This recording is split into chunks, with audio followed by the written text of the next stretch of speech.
Assalamualaikum warahmatullahi wabarakatuh. Alhamdulillah, anak-anak di hari Rabu ini kita bisa berjumpa lewat daring ya, lewat YouTube ini di program Mat Sama. Ini bertemu dengan Budila ya. Jadi nama saya Umi Fadilah, pemateri hari ini atau kalian bisa panggil saya Budila. Pagi ini Budila akan menyampaikan materi terkait dengan program riset MAN 2 Tuban ya. Jadi anak-anak sekalian pasti sedikit banyak udah paham ya. Apalagi yang kemarin-kemarin sudah pernah Budila datangi untuk sosialisasi sekolah ya. Budila sudah datang di MTSN 2, sudah datang di SMP 2 Pelumpang ya, dan lain sebagainya. Kayaknya anak-anak sudah paham terkait dengan program riset ini. Di sini Budila ingin menyampaikan yang kebetulan belum pernah Budila sapa sama sekali ya. Jadi selamat datang di MAN 2 Tuban. Alhamdulillah kita bisa ketemu di sini ya. Budila sangat bangga sekali karena kalian memilih sekolah yang sangat tepat ya, sehingga nanti bisa digunakan untuk mencapai prestasi yang kalian inginkan. Oke anak-anak, langsung saja. Jadi sebelum Budila menyampaikan materinya, ini Budila akan memperlihatkan ya, ini terkait dengan mengenal lebih dekat pembinanya ya. Jadi kata orang itu belum kenal belum sayang ya, belum intinya itu belum kenal pembinanya tidak akan suka dengan risetnya. Nah gitu ya. Seperti itu. Jadi di sini anak-anak saya perkenalkan dulu. Ini ada beberapa prestasi yang Budila raih ya. Ada yang di bidang riset, ada yang di bidang non riset ya. Bisa kita lihat ini bukan dalam ajang pamer, tapi saya ingin memberikan syiar pada kalian bahwa Budila aja lo bisa ya. Apalagi kalian gitu ya. Berarti lebih bisa lagi. Nah untuk yang pertama, Budila pernah menerima dana hibah riset Bina Desa ya sebesar 50 juta, ini tingkat nasional. Kebetulan pada saat itu Budila diundang ke Jakarta dan menerima dana hibah ini untuk penelitian ya. Ini sangat membanggakan sekali pada saat itu ya. Karena Budila yang mungkin terpilih ya dari sekian ribu proposal riset yang masuk, ternyata Budila ada kesempatan untuk diberikan dana hibah untuk riset ya. Kemudian yang kedua, Budila termasuk menjadi 20 besar riset terbaik dalam event musyawarah peneliti muda Indonesia. Jadi pada saat itu Budila diundang di Universitas Indonesia bertemu dengan peneliti-peneliti muda se-Indonesia untuk membahas riset-riset itu, dan termasuk Budila. Untuk mencapai ke sana itu harus melakukan penelitian dulu anak-anak. Jadi kebetulan tulisan Budila, karya ilmiah Budila diakui sebagai 20 besar terbaik, sehingga Budila mempunyai kesempatan untuk bergabung bersama Musyawarah Peneliti Muda Indonesia pada saat itu. Nah kemudian yang ketiga, artikel terbaik dalam simposium nasional. Ini baru-barusan aja Budila raih ketika Budila sudah menjadi guru. Jadi meskipun Budila sudah jadi guru, ini tetap kejar terus prestasinya. Nah ini mumpung kalian yang masih muda ya, barangkali ada kecenderungan menyukai dunia kepenulisan ya, program riset ini sangat cocok untuk kalian. Kita tunggu kedatangan kalian, kita tunggu penggabungan kalian di program riset yang Budila bina ini ya. Berikutnya, juara 1 guru berprestasi tahun 2020. Jadi Budila ini kemarin dinobatkan sebagai juara 1 guru berprestasi tingkat madrasah aliyah ya, se-Kabupaten Tuban ya. Sangat beruntung sekali anak-anak kalian bisa mendengarkan dan berjumpa secara daring ini dengan Budila. Mungkin banyak pengalaman-pengalaman nanti yang akan Budila share agar gimana caranya menjadi pribadi yang berprestasi, bersemangat, dan juga menjadi siswa hebat ya. Kemudian yang kelima, juara 1 artikel berita. Kemudian yang 6, juara 2 Putri Muslimah Jawa Timur. Jadi jelek-jelek begini Budila juga pernah mengikuti event modeling ya, sebagai dan dianugerahkan sebagai juara 2 Putri Muslimah ya Jawa Timur. Kemudian Budila juga mengembangkan bakat model juga untuk mengikuti event Sanslik Hijabhan ya. Ini di tingkat Jawa Timur Budila dinobatkan sebagai juara 2. Ini diselenggarakan oleh Trans TV ya, Trans 7. Pada saat itu kalau kalian tahu ya, ada program TV di Trans 7 itu Sanslik Hijabhan. Nah, termasuk Budila ini juga pernah ya dinobatkan sebagai juara 2 pemilihan model Sansli Hijabhan se-Jawa Timur, itu mengalahkan ribuan peserta loh anak-anak ya. Jadi Budila itu tipenya itu suka mencari pengalaman-pengalaman baru. Jadi ketika sudah berhasil di riset, penulisan dan lain sebagainya, saya tidak ingin di zona nyaman terus ya. Jadi saya keluar sedikit ke zona modeling dan lain sebagainya. Ini nanti anak-anak bisa lihat. Kemudian yang ke-8, juara 1 penulisan cerpen dan hibah kuliah gratis. Jadi Budila pernah mendapatkan penghargaan sebagai juara 1 penulisan antologi cerpen pada saat itu pas SMA ya. Kemudian Budila diberikan hadiah beasiswa 4 tahun kuliah gratis. Tapi sayangnya ini tidak Budila ambil karena Budila tidak begitu cocok dengan jurusannya gitu. Tapi pernah diberikan hibah dana kuliah gratis. Hanya dengan menulis cerpen anak-anak, bayangkan ya. Kita bisa diberikan kesempatan untuk kuliah gratis dan itu gak ada spesial pun uang yang kita keluarkan. Untuk yang ke-9, juara 1 koordinator penggagas Madrasah Riset se-Jatim di Man 7 Jombang. Jadi sebelum Budila itu di Man 2 Tuban, itu Budila dulunya itu di Man 7 Jombang anak-anak. Nah, di sana itu ada program Madrasah Riset. Nah, itu kebetulan pada tahun 2018 itu dikompetisikan antar madrasah se-Jawa Timur, dan kebetulan kami ini dinobatkan sebagai madrasah riset pada saat itu di Man 7 Jombang. Dan harapannya ketika ada event itu lagi ya di Man 2 Tuban nanti Budila bisa diberikan kesempatan untuk menjadi penggagas madrasah riset di Man 2 Tuban. Makanya di sini dicanangkan pada saat kalian sama, kalian harus wajib paham ya, program riset ini termasuk program unggulan anak-anak di Man 2 Tuban. Kemudian yang ke-10, juara harapan 2 riset Dinas Kehutanan Jawa Timur. Kemudian yang ke-11, juara 1 lukis kaligrafi gitu kan.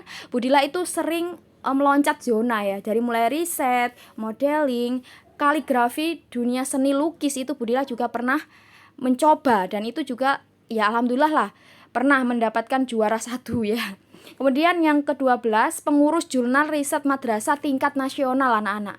Jadi Budila ini termasuk pengurus aktif ya terkait dengan publikasi jurnal ilmiah ini secara nasional. Jadi kalau Bapak Ibu guru yang ingin publish ya atau mengupload jurnalnya di jurnal nasional, itu biasanya bisa masuk di jurnal yang Budila dan teman-teman urusi ini ya.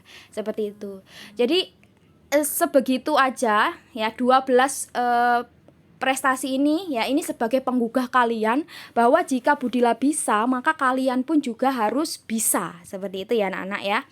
Kemudian berikutnya, nah berbicara tentang riset, ini prestasi riset 1 tahun terakhir kategori siswa di Man 2 Tuban ini adalah juara 1 LKTI se-Jatim, juara 3 LKTI se-Jatim, presentasi terbaik tingkat nasional, juara 1 lomba penulisan artikel, juara harapan 1 penulisan artikel. Dan luar biasanya lagi, prestasi riset 1 tahun ini hanya kita tempuh dalam waktu kurang lebih cuma 6 bulan. Jadi itu berurut-urutan gitu. Habis juara 1 kemudian ada event lagi kita ikut, kita juara 3, ada event lagi kita ikut, kita juara 1 lagi lomba penulisan artikel dan selanjutnya. Jadi itu dalam rentang waktu yang cukup berdekatan ya. Jadi kalian wajib berbangga pada kakak-kakak kelas kalian yang sudah mengikuti program riset ini. Ternyata kakak-kakak kalian kemarin bisa loh mencetak mengharumkan nama madrasah dengan prestasi risetnya. Nah, sekarang Budila tunggu kalian yang murid baru ini, murid saya yang baru ini harus punya gairah untuk mengikuti program riset yang ada di Man 2 Tuban. Oke anak-anak, ini adalah dokumentasi prestasi 5 tahun terakhir. Ini dari dokumentasi Budila, prestasi Budila dan juga prestasi anak-anak ya yang ada di Man 2 Tuban. Coba itu. Jadi Budila ini pada saat menghadiri simposium nasional ya, ini ada 20 riset terbaik se-Indonesia dipilih dan termasuk Budila ini salah satunya tahun 2019 ya. Kemudian nah ini Budila yang pakai baju biru ini ya. Ini pada saat Budila mengikuti audisi model Sansli Hijabhan ya. Tuh pada saat itu Budila masih langsing anak-anak ya. Kalau sekarang udah gemuk. Nah, yang sebelah sini ini adalah esai kompetisi ya. Nah, ini yang fotonya rame-rame itu ya, itu adalah pada saat Budila menjadi koordinator penggagas madrasah riset dan dianugerahkan menjadi juara 1. Kemudian yang di tengah itu KIMI, Konferensi Ilmuwan Muda Indonesia, yang Budila bilang tadi tahun 2014 itu Budila dipilih ya, diberikan kesempatan untuk bergabung dengan peneliti-peneliti muda di Indonesia, diundang di Universitas Indonesia untuk mendiskusikan riset-riset ilmiah anak-anak. Nah, yang di sebelah yang nomor 3, foto nomor 3 ini adalah foto hunting ya. Jadi pada saat dinobatkan sebagai juara 2 Putri Muslimah Jawa Timur pada saat itu. Nah, anak-anak bisa zoom itu ya. Ada kelihatan tuh selempangnya. Nah, ini juga dokumentasi prestasi 5 tahun ya. Jadi Budila pada saat mengikuti lomba di Dinas Kehutanan, kemudian Sansli Hijabhan itu kalau teman-teman, kalau anak-anak tahu ya, itu di nomor 3, foto nomor 3 itu Budila kebetulan dijuri oleh Nikta Gina, itu ada artisnya anak-anak. Jadi pada saat mengikuti audisi Sansli Hijabhan itu Budila dinobatkan sebagai juara 2 tingkat Jawa Timur ya. Nah, ini foto-foto prestasi riset-riset terakhir. Yang foto ke nomor 4 yang Budila berdiri dengan baju biru membawa piala, itu adalah pada saat saya dianugerahkan sebagai juara 1 guru berprestasi ya, se-Kabupaten Tuban. Kemudian, nah ini banyak sekali ini prestasi-prestasi anak-anak dan juga Budila. Yang Budila diberikan piala itu adalah pada saat Budila dinobatkan sebagai pemenang penulisan artikel berita ya pada Hub Kemenak. Nah, itu jadi juara 1 pada saat itu Budila ya. Nah, sekarang sudah mengerti pembinanya. Saya harap di detik ini, di menit yang ini, kalian sudah memiliki motivasi ya dan semangat untuk penasaran sebenarnya riset itu apa sih, kayak itu ya. Nah, itu tadi sudah Budila giring, sudah tahu prestasinya, sudah tahu pembinanya, sudah tahu dokumentasinya. Pasti saya yakin anak-anak ingin ya mengikuti jejak-jejak para kakak kelas yang terdahulu ya kan, ingin berprestasi yang sama. Nah, anak-anak coba riset. Apa sih riset itu? Riset adalah proses investigasi yang dilakukan dengan aktif, tekun, dan sistematis yang bertujuan untuk menemukan, menginterpretasikan, dan juga merevisi fakta-fakta. Nah, atau biasanya riset itu kita sebut sebagai penelitian. Nah, penelitian yang akurat itu adalah penelitian yang dia itu ditulis secara sistematis dan juga menginterpretasikan fakta-fakta yang ditemukan pada saat penelitian. Jadi riset ini kalau anak-anak pahami definisinya, ini termasuk suatu kegiatan yang sangat sangat menarik ya. Karena di situ nanti anak-anak diasah untuk menjadi peneliti ya. Menjadi peneliti. Itu sangat membanggakan sekali anak-anak ya. Nah, jadi di MAN 2 Tuban, program riset itu dikemas menjadi ekstrakurikuler yang dinamakan sebagai KIR ya, atau KIR. Mungkin di beberapa madrasah MTS yang kalian kemarin ini sebelum kesini ya, maksudnya alumni kemarin ya di MTS atau SMP itu pasti saya yakin juga udah ada yang namanya ekstrakurikuler KIR ya. Nah, ini di sini tempat kita juga di MAN 2 Tuban risetnya juga dikemas dalam ekstrakurikuler KIR. Nah, yang belum tahu KIR itu apa sih ya? KIR itu adalah kelompok ilmiah remaja. Tugasnya ngapain? Tugasnya melakukan riset atau penelitian. Selanjutnya setelah melakukan penelitian ngapain? Menuliskan karya ilmiahnya ya, menuliskan hasil penelitiannya dalam karya ilmiah kemudian dipublikasikan. Nah, pemupublikasiannya ini macam-macam anak-anak, bisa lewat dibukukan ya, bisa lewat diikutkan event lomba dan lain sebagainya. Tetapi untuk jenjang SMA di MAN 2 Tuban ini biasanya setelah menuliskan karya ilmiah ini hasil akhirnya, outputnya itu adalah diberikan atau diikut sertakan dalam lomba-lomba yang diadakan oleh instansi-instansi lain, misalnya universitas, kemudian lembaga-lembaga penelitian dan lain sebagainya. Nah, kabar baiknya adalah di bulan ini lagi berlangsung acara penelitian yang sangat bergengsi yang namanya adalah MyRes. Nah, ini kebetulan Budila membina dua kelompok ya dari kakak kelas kalian itu untuk mengikuti program MyRes ini. Nah, kalian yang kelas 1 besok bisa cicipi program ini di tahun mendatang ketika kalian kelas 2. Seperti itu ya, anak-anak. Nah, berikutnya Bagi yang belum tahu, jenis riset itu ada dua macam ya. Jadi ada riset kuantitatif dan juga ada riset kualitatif. Nah, bedanya apa? Kalau riset kuantitatif itu dapat diukur dengan alat. Kemudian yang kedua hasil data berupa angka dan yang ketiga adalah eksperimen. Ya, jadi ada penelitian seperti itu.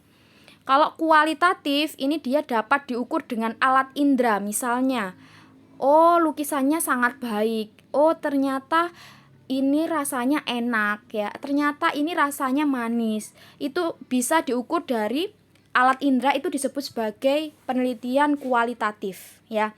Yang kedua hasil data berupa deskriptif dan yang ketiga studi kasus atau studi lapang. Ini adalah cara memperoleh datanya. Jadi antara kuantitatif dengan kualitatif ini berbeda dalam 3 hal ini anak-anak.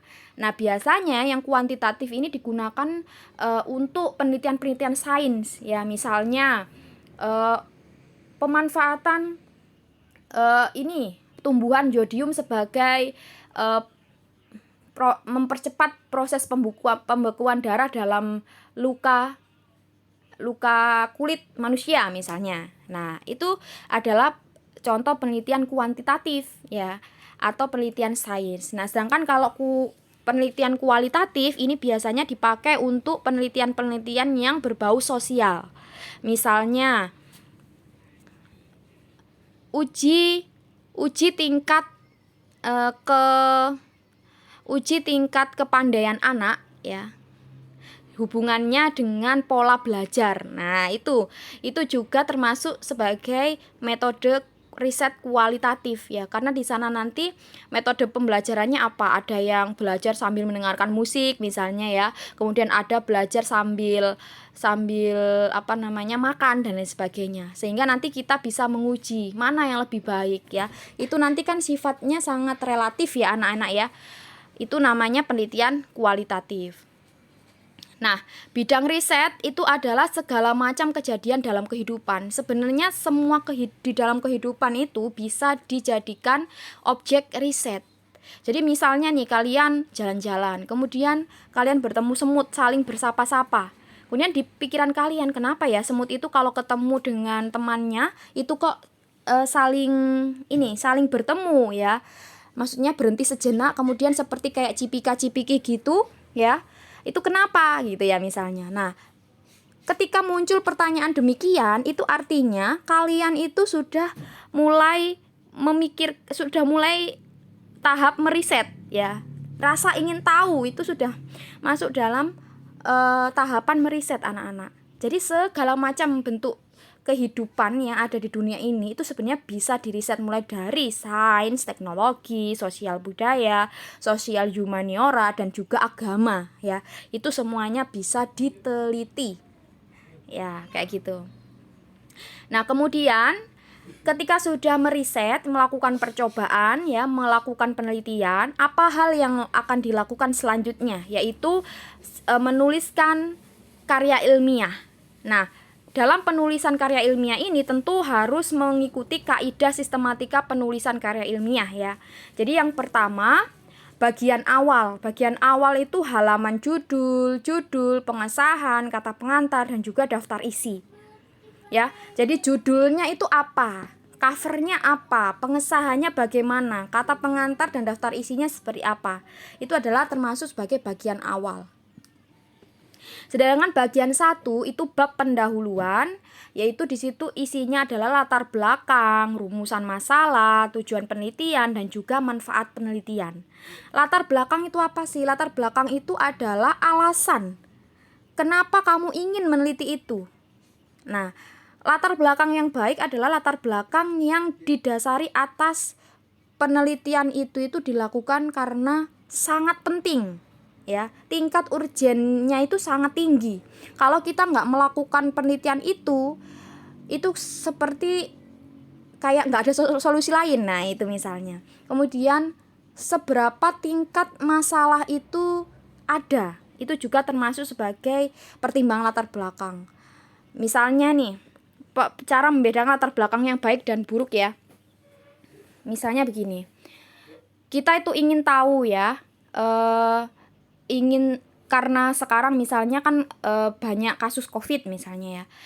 Kita ingin tahu apakah tomat misalnya bisa meningkatkan imun di COVID. Nah, misalnya seperti itu. Latar belakangnya itu ya kamu karena kasus COVID ini sangat tinggi ya, sehingga sampean itu ingin mencari tahu apakah ada hubungannya tomat misalnya ya, ini tomat itu dengan peningkatan sistem imun sehingga bisa mencegah COVID misalnya.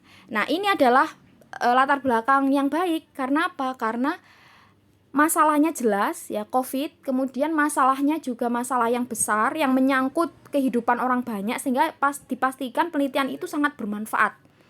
Nah, beda lagi seperti ini. Kalau kalian misalnya kalian ingin meneliti bagaimana caranya orang bisa mengangkat rumah dan seisinya dengan satu jari misalnya. Kalian membaca berita nih, misalnya ada berita ada tukang sulap atau apalah misalnya ya. Kemudian ada kejadian yang menurut kalian itu kalian penasaran gitu misalnya. Kok ada orang yang mengangkat rumahnya itu dengan satu telunjuk jari. Nah, itu kalian penasaran ya. Nah, ternyata latar belakangnya itu kan nggak begitu masuk akal ya. Apa masalahnya gitu? Masalahnya kan mengangkat satu rumah gitu, itu kan nggak penting banget gitu loh. Paham nggak maksud Budila ya? Jadi nggak penting banget. Nah, sehingga latar belakang yang demikian ini bukan termasuk sebagai penelitian yang baik ya, karena tingkat permasalahannya juga tujuan penelitiannya juga kurang kuat gitu loh anak-anak ya. Jadi bisa membedakan ya, rasa ingin tahu itu juga termasuk sebagai riset, tetapi rasa ingin tahu yang sistematis dan juga mengikuti kajian ilmiah, nah itu yang dinamakan sebagai karya ilmiah yang sesungguhnya, kayak begitu ya. Jadi kayak misalnya tahayul dan lain sebagainya itu tidak termasuk dalam kegiatan riset. Misalnya begini, ingin mengetahui jam berapa saja tuyul itu berkeliaran. Nah, itu sebenarnya penelitian ya, tapi bukan penelitian ilmiah. Kenapa? Karena tidak masuk akal ya, tidak sesuai dengan kaidah keilmiahan, tidak bisa dibuktikan dengan eksperimen dan juga data-data yang akurat ya, sehingga tidak masuk dalam penelitian. Jadi anak-anak dari poin ini tentu anak-anak sudah paham ya, yang dimaksud sebagai karya ilmiah itu yang seperti apa sih. Nah, untuk yang bab kedua itu adalah tinjauan pustaka. Tinjauan pustaka ini berisi tentang teori yang berhubungan dengan topik penelitian yang diperoleh dari kegiatan pengkajian materi dari berbagai sumber. Jadi nanti sampean ketika meneliti, misalnya meneliti tentang semut tadi itu ya misalnya. Nah, kalian harus mengumpulkan nih sumber-sumber yang penelitian terdahulu, kemudian teori-teori yang mendukung penelitian kalian. Itu pasti ada itu ya. Nah, itu nanti tuliskan di dalam tinjauan pustaka. Kemudian yang bab 3, metode penelitian. Nah, di metode penelitian ini, jadi ada jenis penelitian, ada waktu dan tempat, ada alat dan bahan, dan juga ada alur penelitian ya. Itu dimasukkan sebagai metode penelitian atau bab 3. Nah, selanjutnya ini ada bab 4, yaitu hasil dan pembahasan. Ya, hasil penelitianmu apa, nanti tuliskan di situ. Pembahasannya itu bagaimana. Jadi pembahasan itu adalah dari hasil tadi kamu compare ya, atau kamu sesuaikan dengan teori yang ada di tinjauan pustaka. Kemudian kamu lihat hubungannya, apakah benar yang kamu dapatkan hasilnya itu sama dengan teori. Karena bisa saja penelitian itu berubah-ubah datanya. Mungkin tahun 2015 itu alasannya adalah A, tapi ketika kamu meneliti tahun 2017, oh ternyata penyebabnya itu alasannya B. Apakah ini bisa terjadi, Bu? Sangat bisa ya, sehingga itu pentingnya pembahasan di situ, penjabaran dari hasil yang kalian teliti. Kemudian yang nomor 5 itu bagian penutup. Di sini adalah kesimpulan dan saran. Daftar pustakanya itu bisa diambil dari buku, jurnal ilmiah, dan juga internet. Lampiran itu bisa berisi foto selama penelitian. Nah, anak-anak, seperti itu tadi kerangka penulisan karya ilmiah. Berikut ini nanti Budila akan memperlihatkan kepada kalian ya, contoh karya ilmiah sudah pernah dibuat oleh kakak kelasmu yang sudah pernah menjadi juara. Ya, jadi biar kalian tahu.